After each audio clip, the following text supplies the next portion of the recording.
My son's wife was wearing my wedding ring. I noticed it the moment she walked into my house.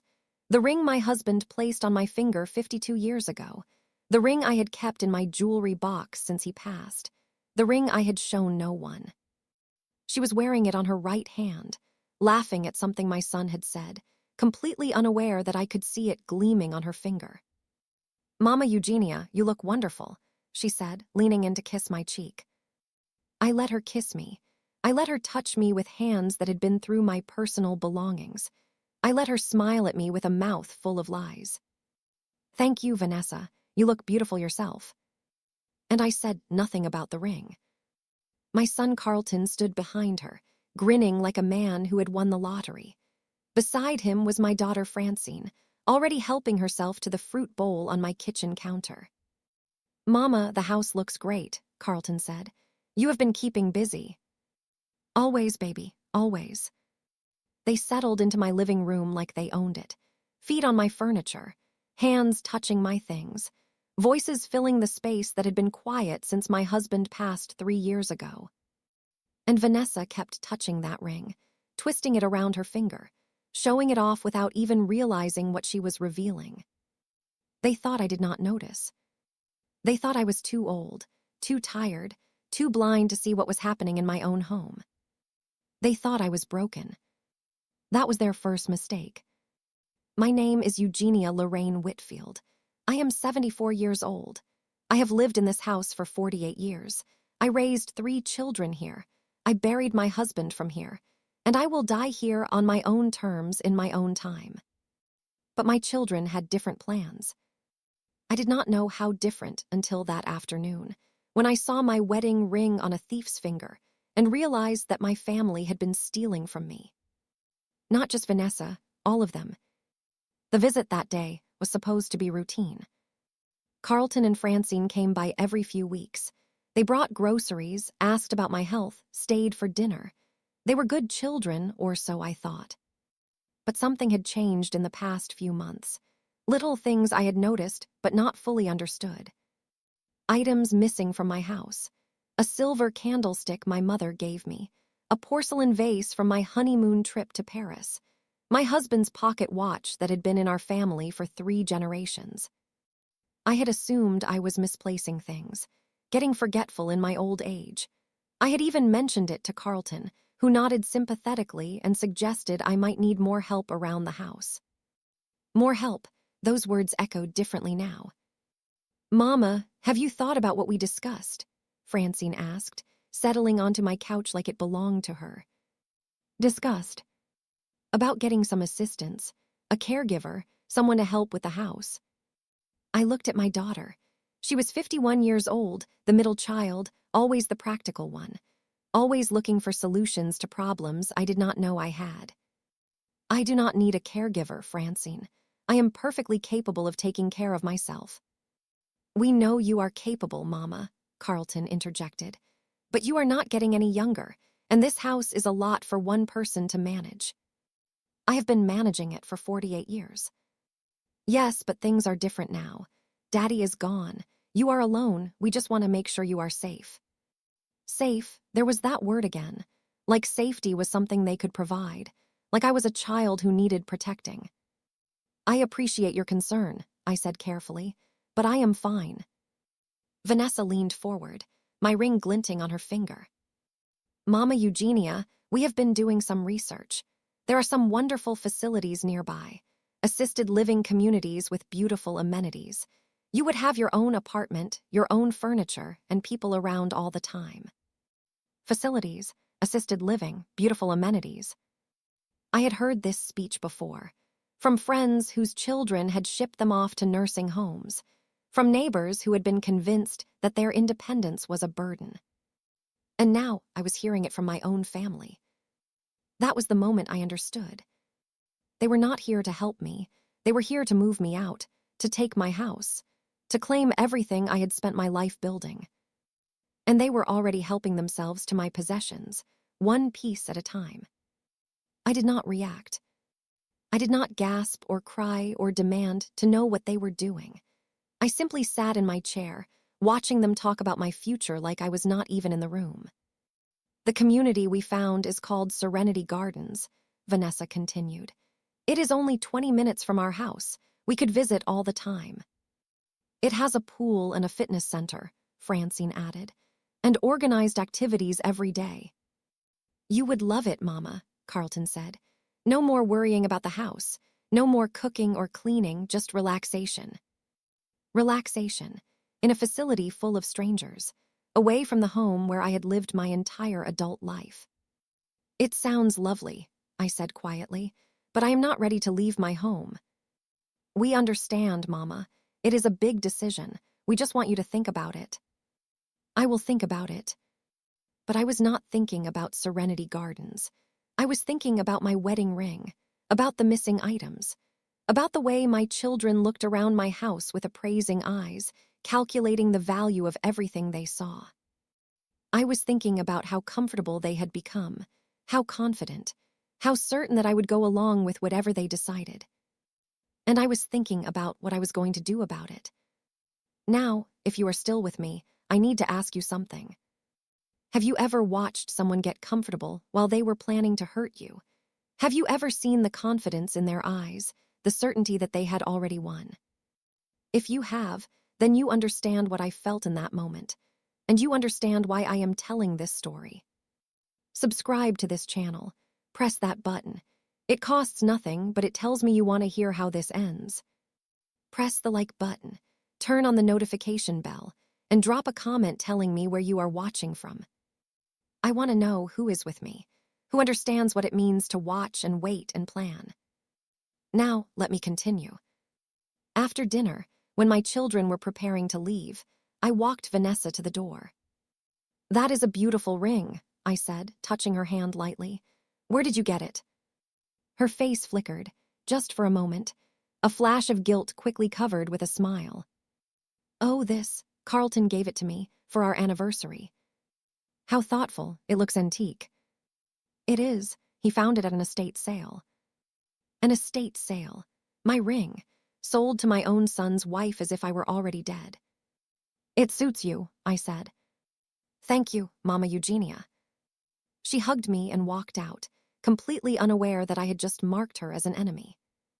Carlton lingered at the door. Think about what we said, Mama. Serenity Gardens really is a nice place.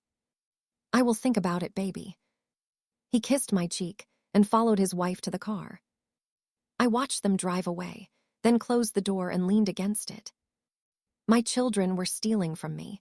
They were planning to move me out of my house, and they thought I was too old and confused to realize what was happening. They had gotten comfortable. Now it was time for me to act. Quietly. The first thing I did was take inventory. I spent 3 days going through every room in my house, documenting every valuable item I owned. My jewelry, my antiques, my husband's collections, the silverware that had been in my family for generations. I photographed everything. I made lists with descriptions and estimated values. I noted what was missing and when I had last seen it. The results were devastating. Over the past 18 months, at least 30 items had disappeared from my home. Some were small, earrings, decorative pieces, items that could be easily concealed. Others were larger, the silver candlesticks, the porcelain vase, my husband's collection of first edition books. Total estimated value, over $40,000. $40,000 stolen from my own house, by my own family. I did not cry, I did not scream, I did not call the police. Not yet. First, I needed to understand the full scope of what was happening. I needed to know who was involved and how deep the conspiracy went. And I needed to protect myself before I made any moves. The next step was securing my assets. I called my lawyer, a sharp woman named Teresa Okonkwo. She had handled my husband's estate and had been advising me on financial matters for years. Mrs. Whitfield, what can I do for you? I need to make some changes, Teresa, to my will, to my accounts, to everything. Of course. Can you tell me what is prompting these changes? I have reason to believe my children are stealing from me, and I believe they are planning to move me into a nursing home so they can take control of my estate. There was a pause. That is a serious allegation. Do you have evidence? I have photographs of missing items. I have my wedding ring currently on my daughter-in-law's finger. And I have a growing suspicion that my children are not who I thought they were. I see. What do you want to do? I want to protect my assets. I want to make sure no one can touch my money or my property without my explicit consent. And I want to change my will. To exclude your children. Not entirely, but I want them to understand that their actions have consequences. I want them to know that I am watching, and I want to make sure that whatever they are planning cannot succeed. Teresa was quiet for a moment. Mrs. Whitfield, have you considered that there might be innocent explanations for what you have observed? I have, and I hope I am wrong, but I cannot afford to take that chance. Then we will proceed carefully. I will draft new documents. We will create protections for your assets, and we will make sure you remain in full control of your life. Thank you, Teresa. How soon can we meet? Tomorrow afternoon, 2 o'clock.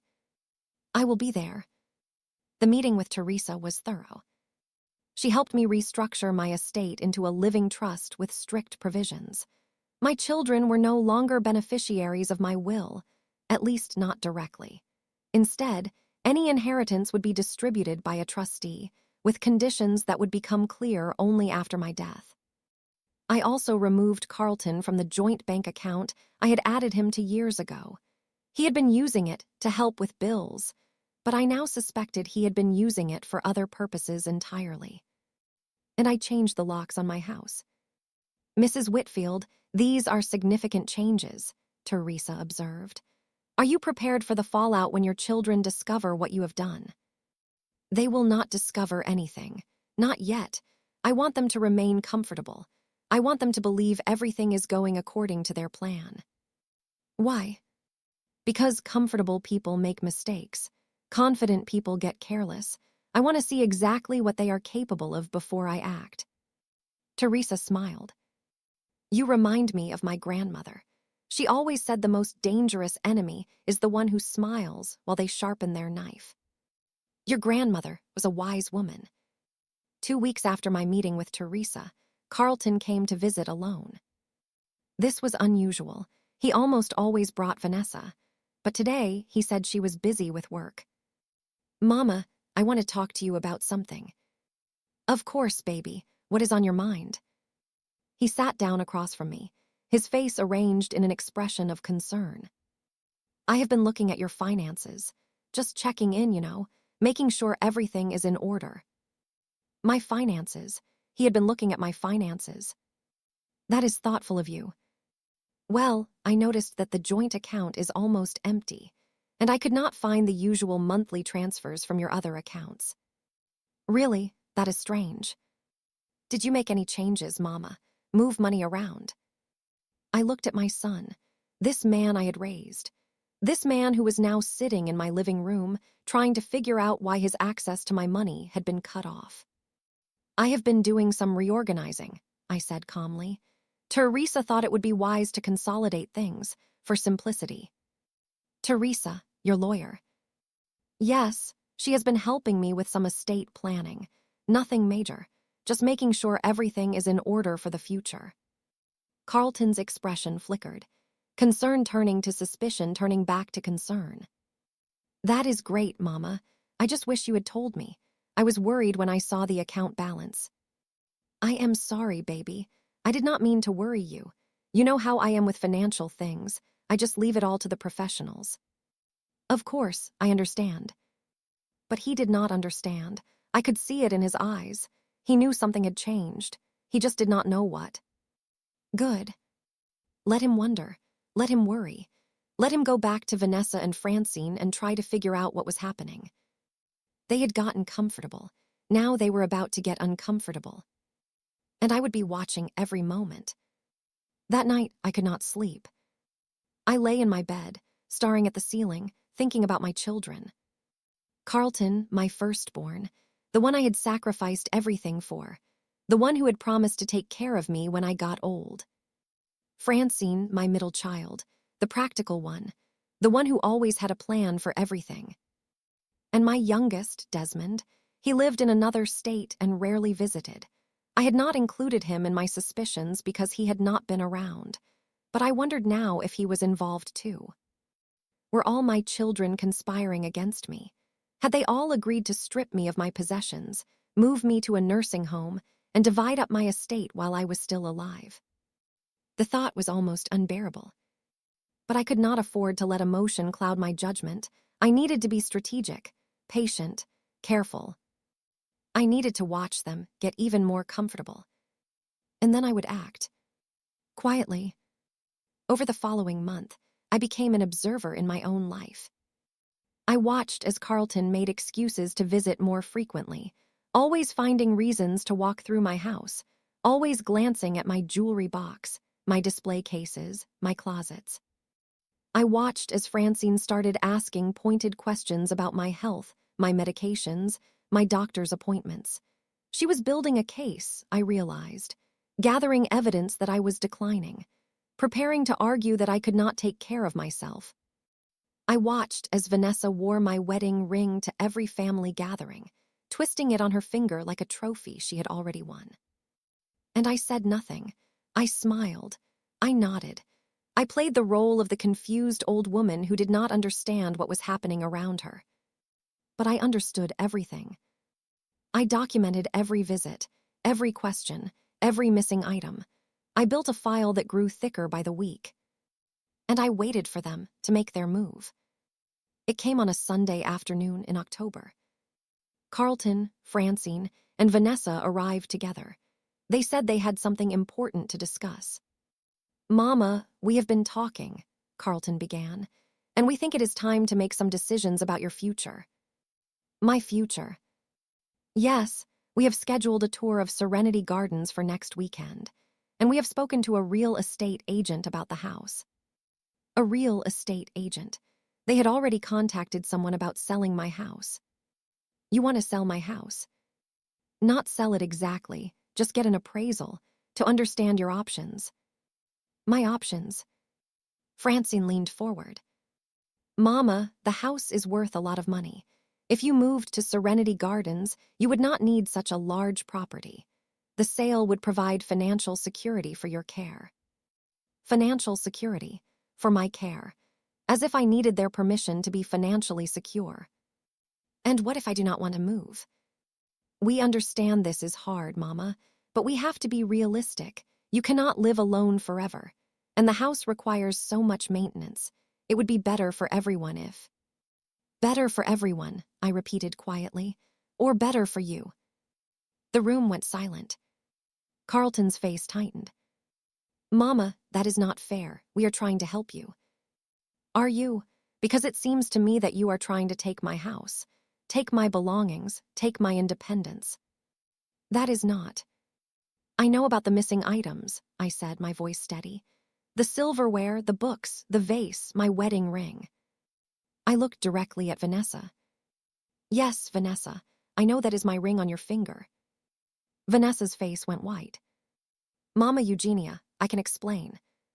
Can you explain why you are wearing a ring that belonged to me? A ring that was in my jewelry box. A ring that my husband gave me on our wedding day." No one spoke. I stood up slowly. "I have been watching you, all of you. I have seen what you are doing, and I have been preparing." "Preparing for what?" Francine asked, her voice tight. "For this moment. The moment when you would show me exactly who you really are." I walked to my desk and pulled out a folder. "This is documentation of every item that has gone missing from my house over the past 18 months. Photographs, descriptions, estimated values, over $40,000 worth of property that has been stolen from me." I set the folder on the coffee table. "This is evidence, evidence that can be used in a court of law. Evidence that can send someone to prison for theft and elder abuse." Carlton stood up, his face red. "Mama, you cannot be serious. We are your children." "You are thieves. You have been stealing from me for months, and now you want to take my house too." "We were not stealing. We were just borrowing. We were going to give everything back." "Were you? When? After I was dead. After I was locked away in Serenity Gardens with no memory of what you had taken. No answer. I picked up the folder. Here is what is going to happen. You are going to leave my house. You are going to return every item you have taken. And you are never going to mention Serenity Gardens or real estate agents or my finances again. Or what? Francine asked, her voice cold. Or I will go to the police, and I will make sure the whole world knows what kind of children I raised. The room was frozen. The air was thick with tension. They had gotten comfortable. They had believed they had already won. But I had been watching, and now I was acting. Quietly. But the battle was not over, because I did not know yet what they were willing to do to get what they wanted. And what they did next would change everything. Before I continue this story, kindly subscribe, like, turn on the notification bell, and tell me in the comments where you're watching from. The silence lasted exactly 11 seconds. I counted them. 11 seconds of my children staring at me like they had never seen me before. 11 seconds of shock, disbelief, and the slow dawning realization that they had miscalculated. Then Francine laughed. It was not a pleasant laugh. It was sharp and dismissive, the kind of laugh you use when you want to make someone feel small. Mama, you cannot be serious. Go to the police, over a few family heirlooms. $40,000 worth of family heirlooms. You are exaggerating, and even if some things went missing, that does not mean we stole them. You probably misplaced them yourself. I misplaced my wedding ring onto Vanessa's finger. Francine glanced at her sister-in-law, then back at me. Carlton gave her that ring. He found it at an estate sale. Yes, that is what Vanessa told me. But I know that ring, Francine. I wore it for 52 years. I know every scratch, every worn edge, every imperfection in the band. That is my ring. Vanessa was still frozen, her face pale, her hand instinctively covering the ring like she could hide it now. I did not know, she whispered. Carlton said it was from a sale. I did not know it was yours. Then why are you covering it? Why do you look like a woman caught in a lie? Carlton stepped forward. Mama, let us all calm down. There has been a misunderstanding. I can explain everything. Then explain. Explain why my ring is on your wife's finger. Explain why my husband's first edition books are missing from the study. Explain why the silver candlesticks my mother gave me have vanished. I was going to tell you, I borrowed some things to sell, temporarily. We have been having financial trouble and I did not want to worry you. Financial trouble. Yes, the business has not been doing well. I needed cash quickly. I was going to replace everything once things turned around. I stared at my son, this man who had looked me in the eye week after week, pretending to be concerned about my well-being while he was robbing me blind. You borrowed my wedding ring, the ring your father gave me on our wedding day. You sold it to a pawn shop and then let your wife wear it to my house. Carlton's face reddened. I did not sell it. I gave it to Vanessa as a gift. A gift of stolen property. It is not stolen. It is family property. It is my property, Carlton, mine, not yours, not Francine's, not Vanessa's, mine. The room fell silent again. I picked up the folder from the coffee table. I meant what I said. You will return every item you have taken, and you will leave my house. Now. Mama. Now. They left. Not quietly, not gracefully. Carlton slammed the door so hard the windows rattled. Francine muttered something under her breath that I chose not to hear. Vanessa practically ran to the car, still clutching her hand over my ring. I watched them drive away, then locked the door and walked to my kitchen. My hands were shaking, not from fear, from rage. My children had been stealing from me, for months, probably years, and they had the audacity to act offended when I confronted them. They thought I was the unreasonable one. They thought I should be grateful that they were borrowing my possessions. They thought their financial troubles entitled them to everything I had. I poured myself a glass of water and sat at my kitchen table. The confrontation was over, but the war was just beginning. That was the moment I understood something important. Confrontation was not enough. Exposing their theft was not enough. My children were not going to slink away in shame and leave me alone. They were going to fight back. And I needed to be ready. The first retaliation came 3 days later. I received a letter from a law firm I did not recognize. The letterhead was impressive, thick paper, embossed logo, an address in a prestigious part of town. Dear Mrs. Whitfield, our firm has been retained by Carlton Whitfield and Francine Whitfield Morrison regarding concerns about your mental and physical well-being. Based on information provided by our clients, we believe you may be experiencing cognitive decline that impairs your ability to manage your own affairs. We are hereby requesting that you submit to a psychiatric evaluation to assess your competency. If you decline this request, our clients may be forced to seek a court order compelling such an evaluation. I read the letter twice. My children were trying to have me declared mentally incompetent. The stolen property, the missing items, the confrontation. They were going to claim that my accusations were evidence of confusion, of paranoia, of dementia. They were going to use my own defense against me. I called Teresa immediately. They are moving faster than I expected, she said after I read her the letter. But this is a common tactic. Adult children trying to gain control over elderly parents' assets often claim cognitive decline. What do I do? First, you do not respond to this letter. It is designed to intimidate you into compliance. Second, we get ahead of them. I want you to schedule an independent psychiatric evaluation with a doctor of your choosing, someone with impeccable credentials who can document your mental competency. And if they try to force an evaluation through the court, then we fight it. We present your independent evaluation. We show the judge that their claims are baseless, and we expose their real motivation, financial exploitation of an elderly parent. How long will all of this take? Weeks, maybe months. Competency hearings are not quick, but Mrs. Whitfield, I want you to understand something. What? Your children have drawn first blood. They have signaled that they are willing to go to court. That means this fight is going to get ugly before it gets better. I understand. Are you prepared for that? Prepared to see your children across a courtroom? Prepared to have your private life exposed in legal documents? I thought about it, about the family I had raised, about the children I had loved, about the strangers they had become. I am prepared to do whatever it takes to protect myself. Good, then let us get to work. The psychiatric evaluation was scheduled for the following week. Dr. Amara Okonkwo, no relation to my lawyer, though they shared a last name, was a geriatric psychiatrist with 30 years of experience.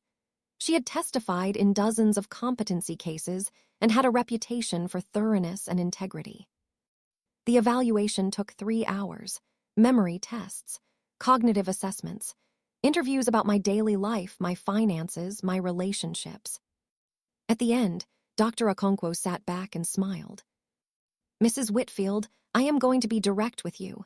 You are one of the sharpest 74-year-olds I have ever evaluated. Your memory is excellent. Your reasoning is clear. You have no signs of cognitive impairment whatsoever. Will you put that in writing? I will put it in a detailed report that can be used in any legal proceeding. If your children are claiming you are incompetent, they are either lying or profoundly mistaken. They are lying. They want control of my estate. That is not uncommon, unfortunately. But with this evaluation on record, they will have a very difficult time convincing any judge that you cannot manage your own affairs. Thank you, Dr. Okonkwo. You are welcome, and Mrs. Whitfield, whatever happens next, do not let them make you doubt yourself. You are not confused. You are not declining. You are exactly who you have always been. Armed with Dr. Okonkwo's report, I went on the offensive. Teresa filed a response to my children's letter, rejecting their request for an evaluation and including a copy of my psychiatric assessment. She also included a warning. Any further attempts to interfere with my autonomy would be met with legal action for harassment and elder abuse. The response was delivered by certified mail. I imagined Carlton and Francine opening it, reading it, realizing that their mother was not the helpless old woman they had assumed. I wondered if they felt fear, if they felt shame, if they felt anything at all. 1 week after the letter was delivered, I received an unexpected visitor. My youngest son, Desmond. He lived in Atlanta, 8 hours away. He visited maybe twice a year, holidays usually, when family obligations pulled him home. We talked on the phone occasionally, but our relationship had always been more distant than my relationships with Carlton and Francine. He had not been present during the confrontation. He had not been copied on the legal letters. As far as I knew, he was not involved in any of this. But his sudden appearance made me suspicious. "Mama," he said, standing on my porch with a suitcase in his hand, "I need to talk to you." I studied my youngest child. He was 46 years old, handsome, successful in his career. He had always been the independent one, the one who made his own way without asking for help. But something in his eyes looked troubled, guilty even. "Come in, Desmond." We sat in my living room, the same room where I had confronted Carlton and Francine, the same room where they had tried to bully me into giving up my home. "Carlton called me," Desmond said. "He told me what happened." "Did he tell you the truth, or did he tell you his version?" Desmond hesitated. "He said you accused him of stealing. He said you threatened to go to the police. He said you have been acting paranoid and confused." "Is that what you believe?" "I do not know what to believe, Mama. That is why I am here. I wanted to hear your side." I reached for the folder I had shown Carlton and Francine. The documentation of missing items, the photographs, the estimated values. This is my side.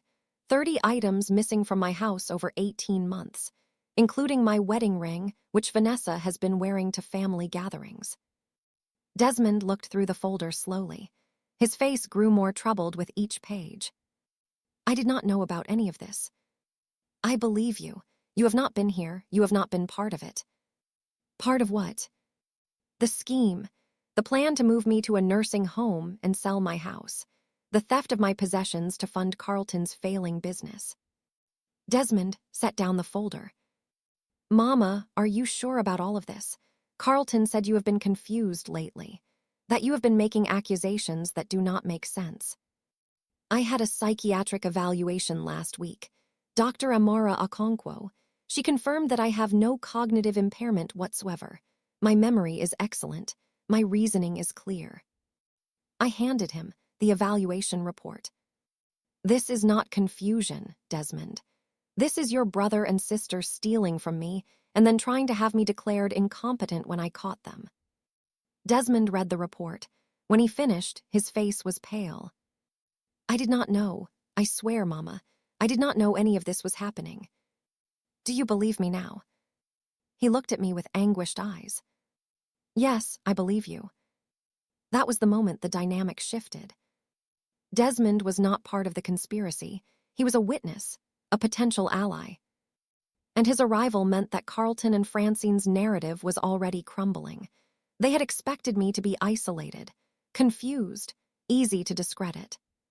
But now I had a psychiatric evaluation proving my competency.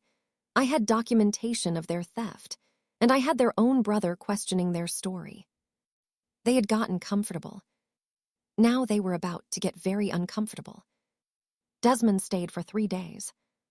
During that time, he helped me go through my house more carefully. We found more missing items I had not noticed. A set of antique coins my husband had collected, a jewelry box that had belonged to my grandmother, several pieces of fine china from my wedding registry. The total value climbed to over $60,000. "This is criminal," Desmond said, shaking his head. "How could they do this?" "Greed, desperation, entitlement, take your pick." "What are you going to do?" "I am going to protect myself, and then I am going to make sure they face consequences." "Consequences? You mean legal action?" "If necessary, I am hoping they will come to their senses, return what they took, apologize, but if they continue to fight me..." "Then what?" Then I will show them exactly what their mother is capable of. Before Desmond left, he made me a promise. I am going to talk to Carlton and Francine, not to take sides, but to understand what they were thinking. Maybe I can get through to them, make them see how wrong this is. Do you think they will listen? I do not know, but I have to try. They are still my siblings. And they are still my children. That is what makes this so painful. Desmond hugged me at the door. I am sorry, Mama. I am sorry I was not here. I am sorry I did not see what was happening. You are here now. That is what matters. I will call you after I talk to them. Thank you, baby. I watched him drive away, then closed the door and leaned against it. Desmond believed me. He was going to try to reason with his siblings. But I knew Carlton and Francine better than he did. They were not going to back down just because their brother asked nicely. They had already committed to their course of action. They had already hired lawyers. They had already decided that I was the enemy. And enemies do not surrender. They escalate. The escalation came 4 days later. I received a call from Teresa. Mrs. Whitfield, your children have filed a petition with the court. They are requesting an emergency guardianship hearing. On what grounds? They claim you are suffering from delusions and paranoia. They claim you have been making false accusations against family members. And they claim you are in danger of harming yourself or being exploited by outside parties. Outside parties? Who are they talking about? They do not specify, but the implication is that someone is manipulating you against your family. That is absurd. I know, but they have filed the petition, and the court has scheduled a hearing for next week. Next week, 7 days to prepare for a battle that would determine the rest of my life. What do we need to do? We need to present evidence of your competency. We need to document the theft and their financial motivations. And we need witnesses who can testify to your mental sharpness.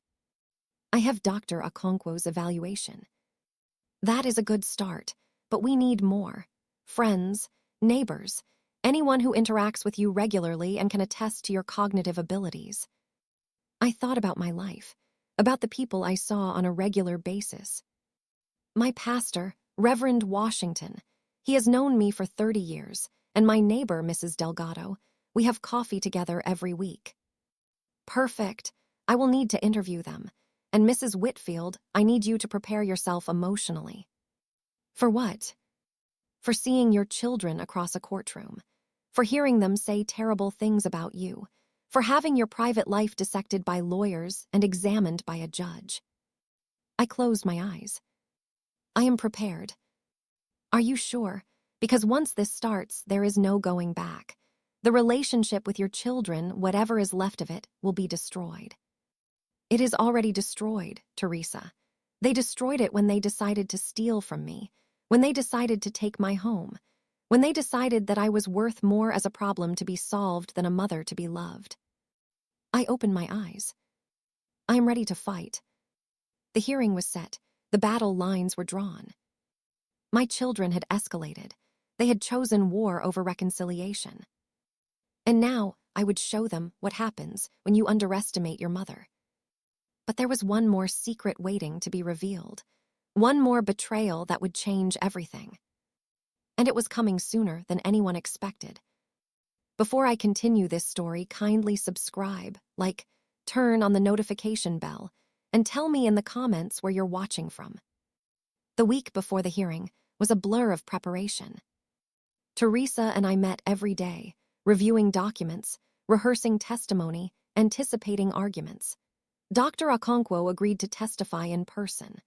Reverend Washington wrote a detailed letter attesting to my mental clarity and active participation in church activities. Mrs. Delgado, my neighbor, provided a statement describing our weekly coffee conversations and my sharp memory for details. I was building an army, a quiet army of witnesses and evidence. But I knew my children were building one too. 3 days before the hearing, Desmond called. Mama, I talked to Carlton and Francine. And it did not go well. Tell me. They are convinced they are doing the right thing, Carlton says you have been paranoid for months. He says you accused Vanessa of stealing when she did nothing wrong.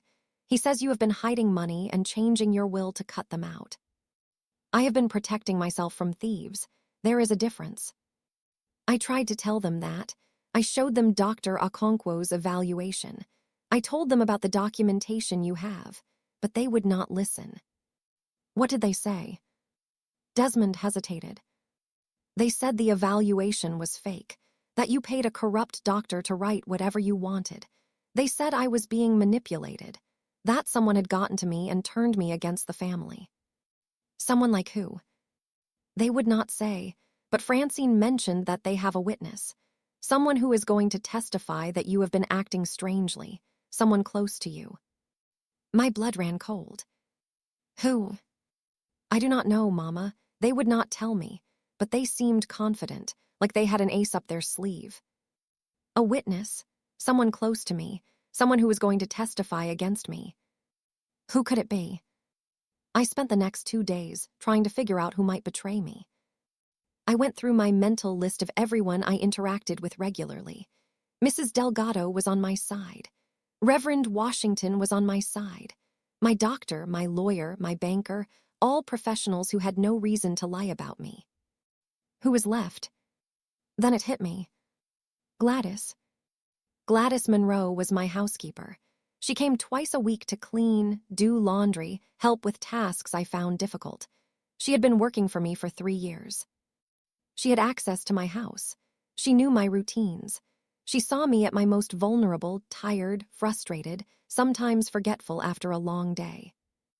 And she had been increasingly friendly with Carlton over the past few months. I had noticed them talking in the driveway several times. I had assumed it was innocent.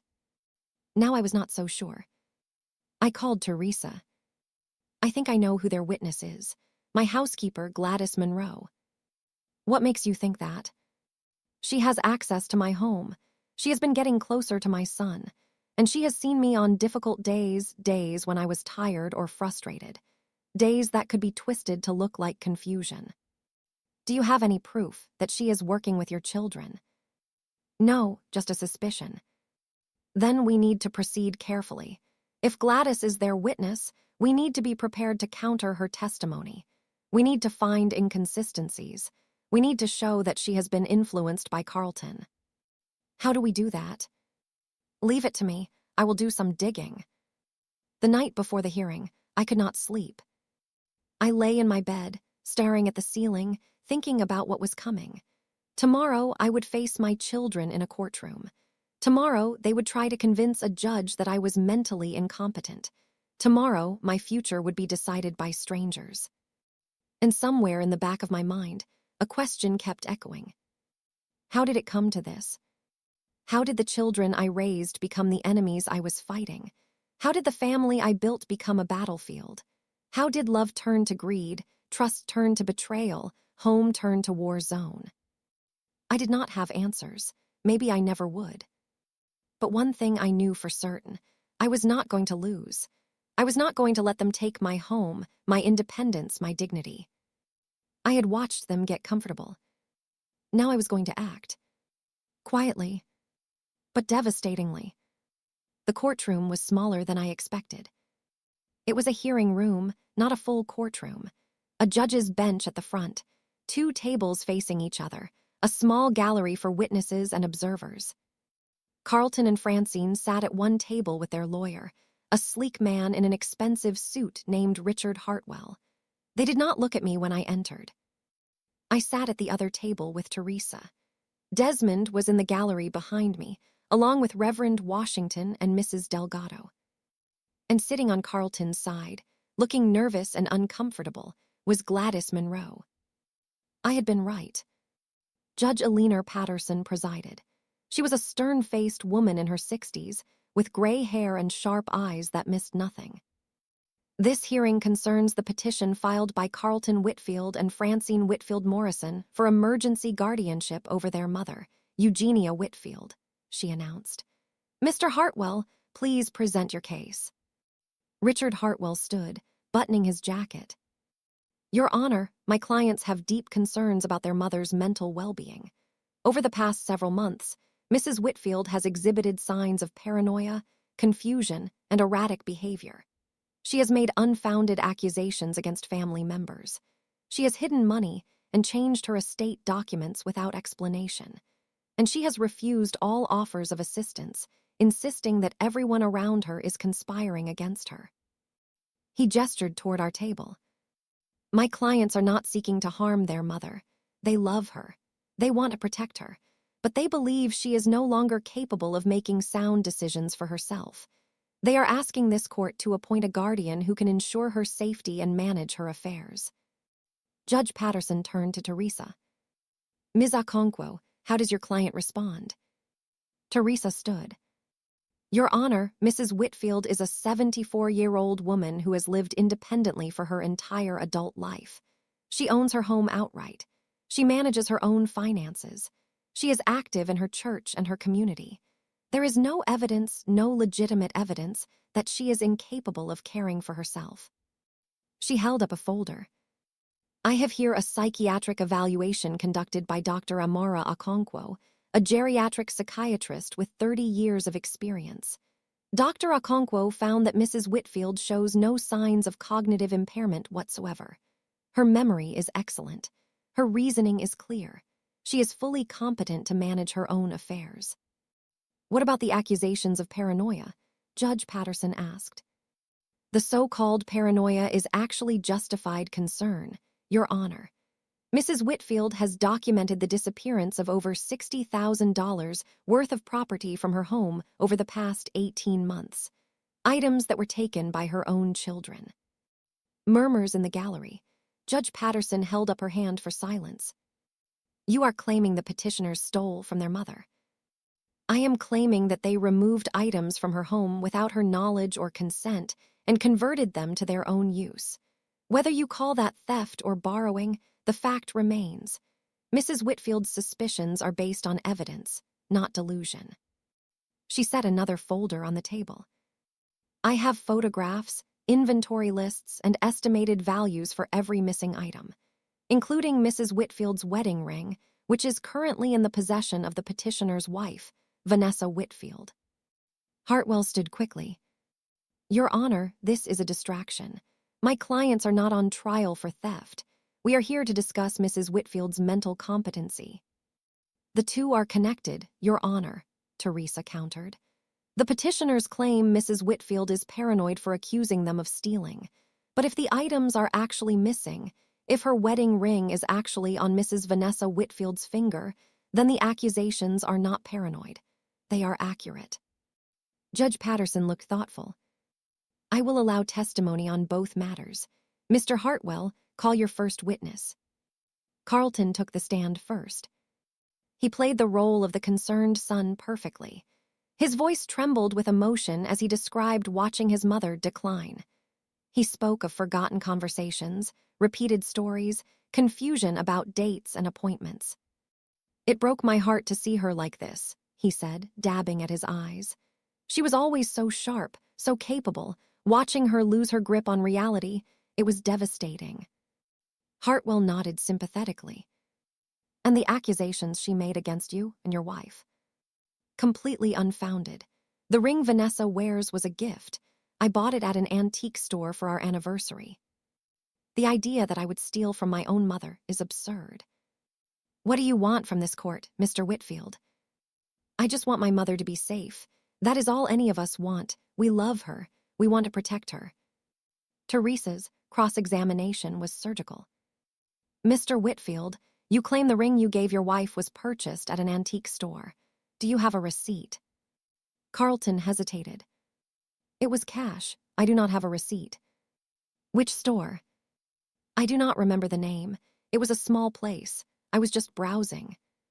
So you have no proof whatsoever that you purchased this ring? No, but that does not mean. And the other items that have gone missing from your mother's home, the silver candlesticks, the first edition books, the antique coins, do you have any explanation for their disappearance? My mother probably misplaced them. She does that now. Does she? Because Dr. Okonkwo's evaluation found no evidence of memory impairment. That doctor is wrong. I know my mother. I have seen her decline. You have seen what you wanted to see, Mr. Whitfield. What you needed to see to justify taking control of her estate. Objection, Hartwell interjected. Counsel is badgering the witness. Sustained, Judge Patterson said. Move on, Ms. Okonkwo. Teresa nodded. No further questions. Francine's testimony was similar. She painted a picture of a confused old woman who needed protection. She spoke of safety concerns, of falls and forgotten medications, of a mother who was a danger to herself. But when Teresa cross-examined her, cracks appeared. Ms. Whitfield Morrison, when did you first become concerned about your mother's mental state? Several months ago, maybe a year. And during that time, did you suggest she see a doctor? We tried, but she refused. Did you contact her physician yourself? Express your concerns? No, we did not want to go behind her back. But you were willing to go behind her back, to contact real estate agents about selling her house. Francine's face reddened. That was different. We were just getting information. Information about selling a house that belongs to your mother, without her knowledge or consent. We were trying to help her understand her options. By making decisions for her, by contacting lawyers to have her declared incompetent, by filing this petition without ever having a single conversation with her about your concerns. She would not listen. She was too paranoid. Or perhaps she was too perceptive. Perhaps she saw exactly what you were doing and refused to go along with it. Objection, Hartwell said wearily. Withdrawn, no further questions. Then came Gladys. She walked to the witness stand with her head down, refusing to meet my eyes. She had been my housekeeper for 3 years. I had trusted her with keys to my home. I had treated her like family. And now she was here to destroy me. Hartwell's questioning was gentle. Ms. Monroe, how long have you worked for Mrs. Whitfield? 3 years. And in that time, have you noticed any changes in her behavior? Gladys hesitated. Yes, she has become more forgetful. She asks me the same questions over and over. She cannot find things she just put down. She gets confused about what day it is. Can you give specific examples? Last month, she could not remember my name. She called me by her sister's name 3 times, and she left the stove on overnight twice. I had to turn it off when I came in the morning. Do you believe Mrs. Whitfield is capable of living alone safely? Another hesitation, longer this time. I worry about her. I think she needs more help than she is getting. I watched Gladys on the stand, my heart heavy with betrayal. She was lying. I had never forgotten her name. I had never left the stove on overnight. She was making things up or exaggerating small moments into evidence of decline. And I knew exactly why. Teresa's cross-examination revealed the truth. Ms. Monroe, how much do you earn working for Mrs. Whitfield? $200 a week. And have you received any additional payments recently from anyone other than Mrs. Whitfield? Gladys's face went pale. I do not understand the question. Let me be more specific. Have you received any money from Carlton Whitfield in the past 3 months? Hartwell jumped up. Objection, relevance. Your Honor, I am establishing bias. If this witness has been paid by the petitioners, her testimony is compromised. Judge Patterson nodded.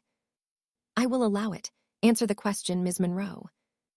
Gladys looked at Carlton. He looked away. He gave me some money to help with expenses. How much money?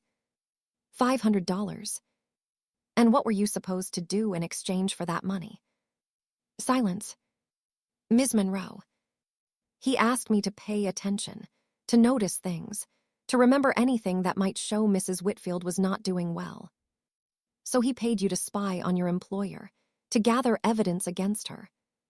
He said it was for her own good. He said she needed help and would not accept it. Did he tell you what to say in court today? Gladys was crying now.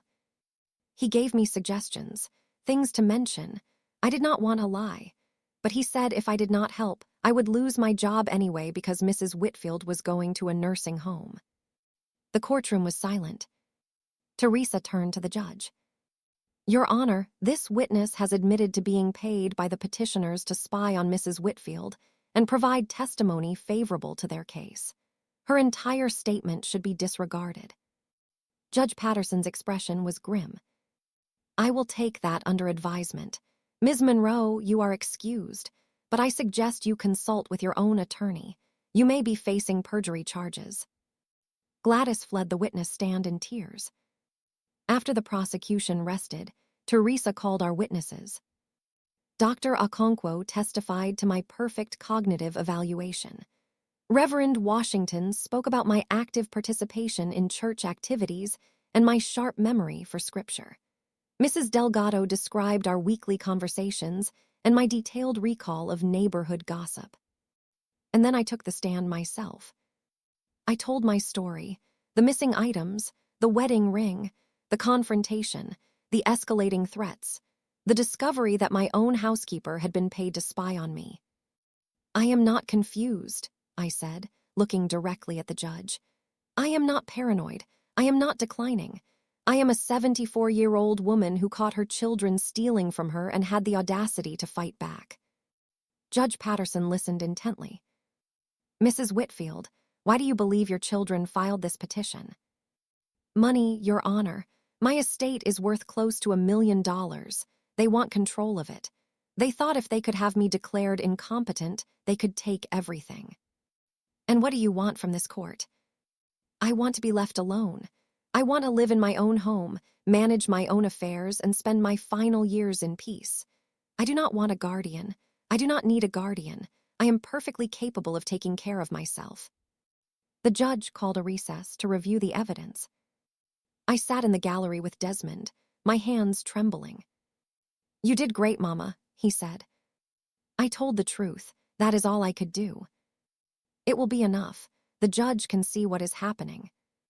I hoped he was right. When court reconvened, Judge Patterson delivered her decision.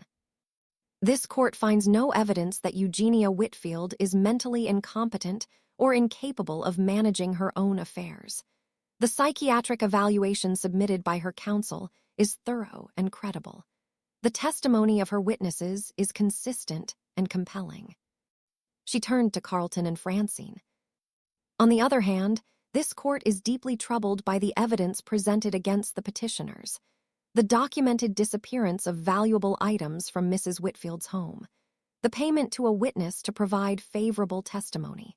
The pattern of behavior that suggests financial exploitation rather than genuine concern. The petition for guardianship is denied. Carlton's face went white. Francine grabbed the edge of the table. Furthermore, I am referring this matter to the district attorney's office for investigation of potential elder abuse and witness tampering. I am also issuing a protective order prohibiting the petitioners from contacting Mrs. Whitfield or entering her property. She banged her gavel. This hearing is adjourned. I had won. The immediate threat was over. But as I watched my children leave the courtroom, Carlton's face twisted with rage, Francine's eyes burning with hatred, I knew this was not the end. They had lost the battle, but they had not surrendered. And what they did next would push us all to the breaking point. Before I continue this story, kindly subscribe, like, turn on the notification bell, and tell me in the comments where you're watching from. The drive home from the courthouse was silent. Desmond sat beside me, his hands on the steering wheel, his eyes fixed on the road. Neither of us spoke. There was nothing to say. I had won. The judge had ruled in my favor. The petition for guardianship had been denied. My children had been exposed. But victory felt hollow. I kept seeing Carlton's face as he left the courtroom, the rage in his eyes, the hatred. He had looked at me like I was a stranger, like I was an enemy who had destroyed his life. And Francine, her face had been harder to read, cold, calculating, already planning her next move. They were not finished, I knew that. The court ruling was a setback, not a surrender. They would regroup. They would strategize. They would come at me again. But for now, I was safe. and that would have to be enough. When we arrived at my house, Desmond walked me to the door. "Mama, I think I should stay for a few days, just until things settle down. You have a life in Atlanta, baby. You cannot put everything on hold for me." "My life can wait. You are more important." I looked at my youngest son, this man who had flown across the country to stand beside me, who had confronted his siblings on my behalf, who had chosen truth over family loyalty. "Thank you, Desmond, for everything.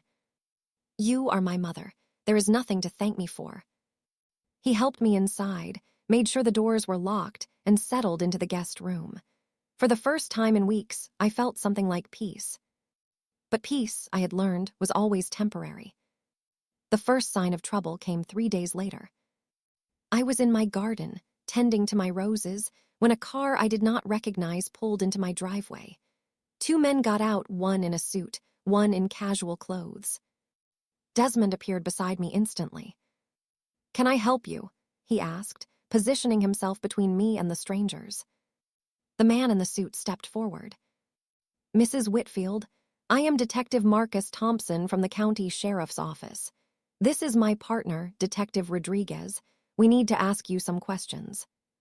"Questions about what?" "About allegations made against you by your son, Carlton Whitfield." My heart sank. "What allegations?" "Your son has filed a report claiming that you assaulted his wife, Vanessa Whitfield, during a family dispute 3 weeks ago. He says you struck her and caused visible injuries." I stared at the detective in disbelief. "That is a lie. I never touched Vanessa. I have not seen her since the day I confronted them about the stolen items." "That may be true, ma'am, but we are required to investigate all reports. May we come inside?" I looked at Desmond. He nodded slightly. "Yes, come in." The interview lasted an hour. I told the detectives everything: the missing items, the confrontation, the legal battle, the guardianship hearing. I showed them the court documents, the judge's ruling, the protective order against Carlton and Francine. Detective Thompson listened carefully, taking notes. "Mrs. Whitfield, based on what you have told me, this appears to be a retaliatory complaint. Your son files this report just days after losing a guardianship case. That is suspicious." "It is more than suspicious. It is a lie." "I understand, but we still need to investigate. We will need to interview Vanessa Whitfield and examine any evidence of the alleged assault." "There is no evidence because it never happened." "If that is true, the investigation will clear you. But I want to warn you, false reports are a crime. If we determine that Carlton and Vanessa filed a fraudulent complaint, they could face charges." "Good. They should face charges for everything they have done." The investigation took 2 weeks. 2 weeks of waiting. 2 weeks of uncertainty. 2 weeks of wondering if my own children would succeed in having me arrested for a crime I did not commit. During that time, I learned more about the extent of their desperation. Carlton had convinced Vanessa to claim I had slapped her during the confrontation at my house. She had even produced photographs of bruises on her face. Bruises that, according to the detective, appeared to be makeup rather than genuine injuries. The detectives interviewed neighbors who had been home that day. None of them had heard any sounds of violence. None of them had seen Vanessa looking injured when she left my house. And crucially, the timeline did not match. Vanessa claimed the assault happened in the afternoon, but my security system, installed after the guardianship hearing, showed that Carlton and Vanessa had left my property at 11 o'clock in the morning. The complaint fell apart. 3 weeks after the detective's visit, I received a call from Detective Thompson. "Mrs. Whitfield, I wanted to let you know that we have concluded our investigation. No charges will be filed against you." "Thank you, Detective." "There is more. Based on our findings, we believe Carlton and Vanessa Whitfield filed a false police report. The district attorney is reviewing the case for potential charges." "Charges against them?" "Yes, ma'am. Filing a false report is a misdemeanor. But combined with the evidence from your guardianship hearing, the witness tampering, the potential elder abuse, The DA is considering more serious action. I sat down heavily. My children might go to jail for crimes they committed against me. Mrs. Whitfield, are you still there? Yes, I am here. I know this is difficult. These are your children. But what they did was wrong, and there have to be consequences. I know. I just never imagined it would come to this. The district attorney moved forward with charges. Carlton was charged with filing a false police report, conspiracy to commit fraud, and elder abuse. Vanessa was charged as an accomplice. Francine was charged with conspiracy and witness tampering for her role in paying Gladys to testify against me. The charges made the local news. Adult children charged with elder abuse after failed guardianship bid. My family's dirty laundry, displayed for the entire world to see. I did not watch the coverage. I did not read the articles. I stayed in my house, tended my garden, and tried to make peace with what had happened. A month before the trial, Carlton called me. I almost did not answer. The protective order prohibited direct contact, and accepting his call could complicate the legal proceedings. But something made me pick up the phone. Mama. His voice sounded different, smaller, broken. You should not be calling me Carlton. I know, I needed to talk to you before everything goes to court. What is there to say? A long pause. I am sorry, Mama. I am so sorry. The words hung in the air. Sorry for what? For stealing from me? For trying to have me declared incompetent? For filing a false police report? For all of it, for everything, I was desperate. I was not thinking clearly. I made terrible decisions. You made choices, Carlton, deliberate choices. You chose to steal from me. You chose to lie about me. You chose to try to destroy my life so you could take what was mine. I know, and I have to live with that. Yes, you do. Another pause. Mama, I am going to plead guilty. My lawyer says I might get probation if I accept responsibility. I wanted you to know before it becomes public. Why does that matter to me? Because I hoped you might forgive me. Someday, not now, but someday. I closed my eyes. Forgiveness, the word felt foreign, impossible. I do not know if I can forgive you, Carlton. You did not just steal things from my house. You tried to steal my freedom, my dignity, my identity. I know. You treated me like I was already dead, like I was just an obstacle between you and what you wanted. I know, Mama, and I am sorry. I know that does not fix anything, but I needed to say it. I was quiet for a long moment. Carlton, when you were born, I held you in my arms and made a promise. I promised that I would love you unconditionally, that I would sacrifice for you, that I would give you everything I had to give. Mama, I kept that promise for 52 years. Every decision I made, I thought about you and your sisters. Every sacrifice, every struggle, every choice, it was all for my children. I know. And you repaid me by trying to destroy me. Silence on the other end. I cannot forgive you today, Carlton.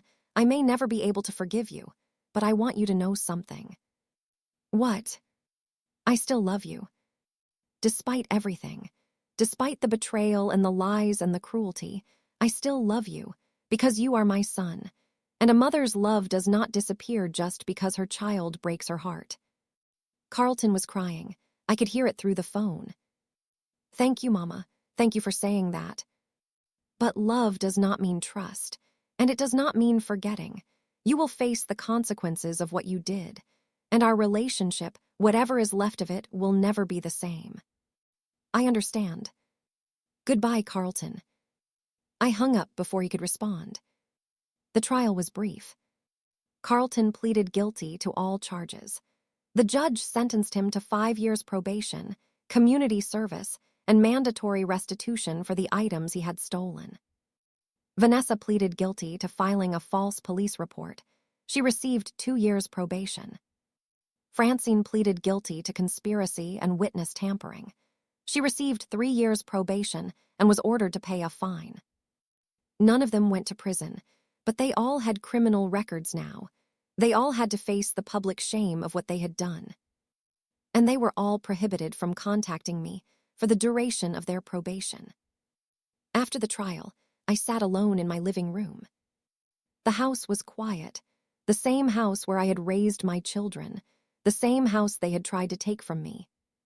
I thought about everything that had happened, the missing items, the confrontation, the guardianship hearing, the false charges, the trial.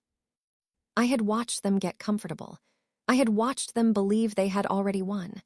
I had watched them underestimate me, dismiss me, treat me like an obstacle to be removed. And then I had acted, quietly, methodically, devastatingly. I had won, but victory had cost me my family. 6 months after the trial, Desmond came to visit. He had been my rock through everything. He called every week. He visited every month. He made sure I never felt alone. "How are you doing, Mama?" "I am surviving, day by day." "Have you heard from Carlton or Francine?" "No, the protective order is still in place, and honestly, I do not want to hear from them. Not yet." "What about the future? Do you think you will ever be able to rebuild those relationships?" I thought about it. "I do not know, baby. What they did was unforgivable, but they are still my children, and I am still their mother." "What does that mean?"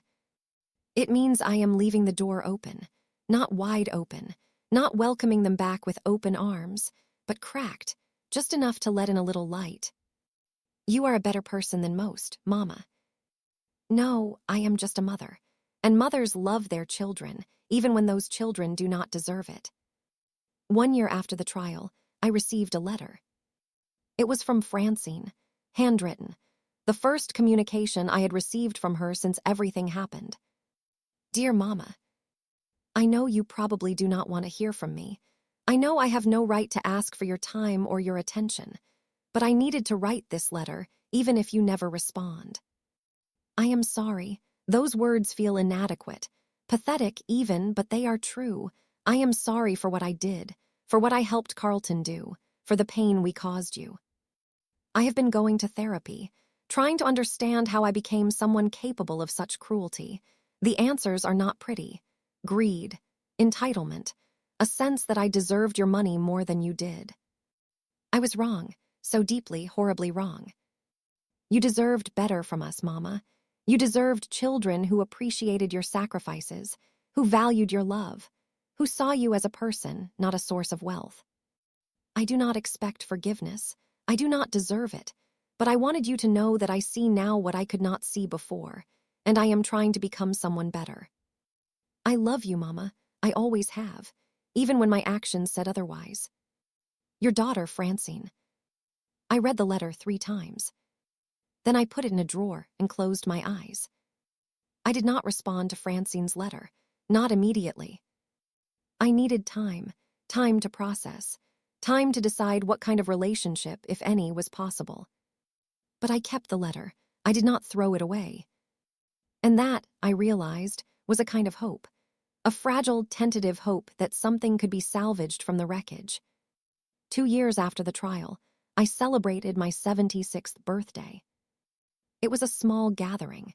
Desmond and his wife, Reverend Washington and his wife, Mrs. Delgado and a few friends from church. No Carlton, no Francine, no Vanessa. But for the first time in years, I felt something like peace. I had survived the worst betrayal of my life. I had fought for my independence and won. I had protected my home, my assets, my dignity. And I had learned something important about myself. I was stronger than I knew, braver than I believed, more resilient than anyone expected. My children had watched me grow old and assumed I was weak. They had gotten comfortable. They had believed they had already won. They were wrong.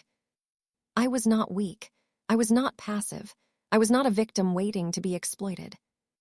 I was Eugenia Lorraine Whitfield, 76 years old, survivor of betrayal, victor of battles I never wanted to fight.